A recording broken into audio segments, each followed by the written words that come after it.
Hello racing friends from around the world. Welcome to my channel Racing From Home. Well, we put it on pole position, so 3, 2, 1 and away we go. This is the featured race Forza GT series. This was last week, so we only did 5 laps on Laguna Seca. We had a very good start, so we brake when the curbstone is ending on the right. So we tried to hug the corner, no chaos on the first corner. Well, that is amazing. If you start a little bit more to the back, probably it will be chaos. But in the first corner it went well.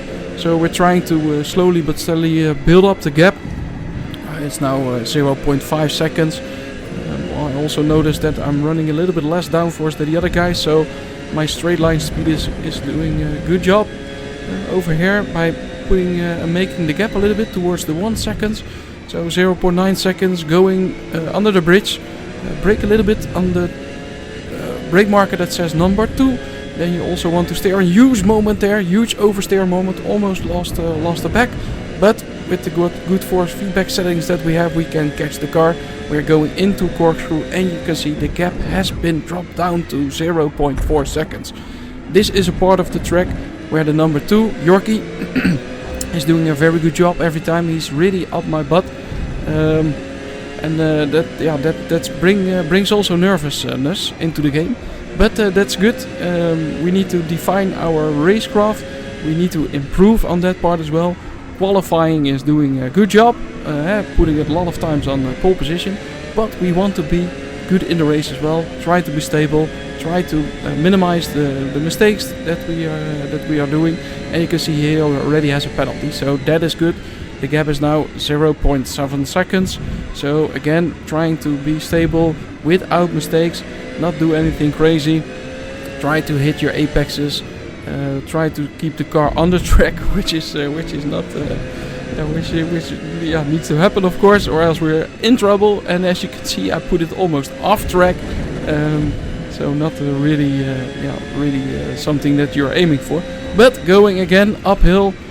Also looking to maximize the track over here, not losing so much time. Luckily enough, when you can see the brake marker there on the right, number 2, just hit the brakes a little bit. You're steering also, use a little bit of trail braking, try to maximize your speed up the hill, try to build up the gap again.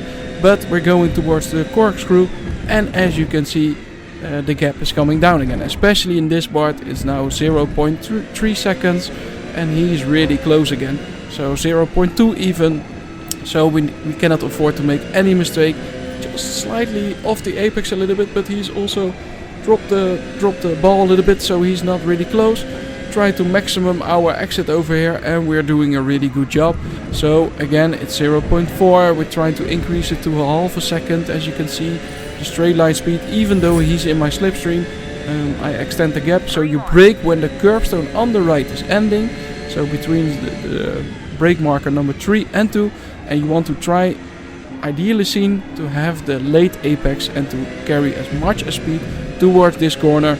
You want to hug the corner and the inside, go early on the throttle, and this is important as well. You want to keep all the straight line speed to have a good exit, to extend your gap over here. And as you can see, it's still half a second, so he's doing a really good job. We were quite close. There were 3/10, I believe, in the difference when getting quali done. So he's a good driver as well. We have a huge moment again of oversteer. You can see me correcting on the wheel, but we still can get it done. He also had a moment, so the gap is now 1.2 seconds.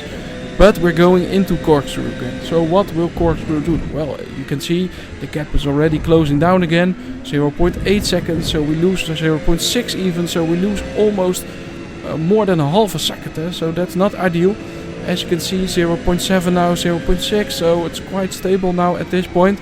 Going into the heavy braking zone towards the final straight. You want to have your exit, and you can see the gap is now 0.8. So actually doing a good job in the last sector. Maybe brake the slipstream a little bit. We're already in lap 4. Well, time is flying when you're having fun. As you can see, the tires are also quite okay. We're asking quite a bit of the tires, but we can preserve them nicely. We don't lose any real grip yet. We are on the medium tire, low fuel in the car. So in the 4th lap, so the penultimate lap. So we're going to see if we can extend the gap a little bit. As you can see, it's almost a second now. We almost had a moment there again. So 0.8 seconds. Heavy braking zone.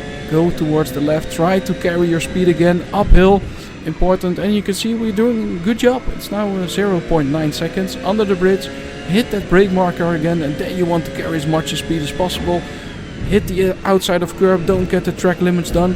But we are having almost 1 second. But here we go, corkscrew, what will happen, too early on the throttle, oh, wow, we have a massive moment, we don't go off the track really nicely, but he's having a nice pass, wow, he does a very well overtake over here, on the outside, doing a good job.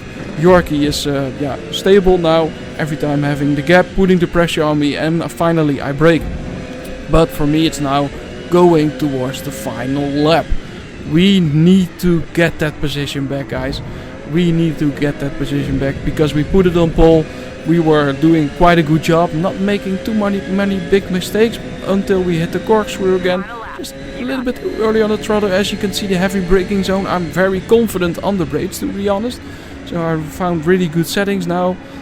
I adjusted my pedals also on my Fanatec CSL Elite. So here we go. Try to see if we can do the same thing which he done to me.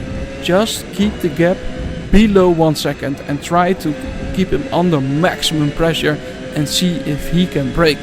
If we can force him into a mistake, well, as you can see, 0.6, 0.7 seconds, we maximize the length of the car on the outside of the track, and we want to use as much as track as possible. We're going to corkscrew, 0.7 seconds, 0.6, he feels the pressure. What will happen? Can we force him in a mistake over here? And wow, he has the same mistake as I have. I have the same mistake, so he was a little bit closer. And I'm going to try to make the same move. But as you can see, I have a lot of oversteer. We're not going to do it in this corner. Can we make it in the final sector? Can we make to force him in a mistake? We're super close on his butt. What can we do? We hit the brake marker on the tree. He overshoots it. He's on the inside. We do the old switcheroo. And we're going towards the first place again. And wow, I'm cheering. This has been an amazing race so far. I hope you liked it as well. Don't forget to like and subscribe. And I see you on the next one. Bye!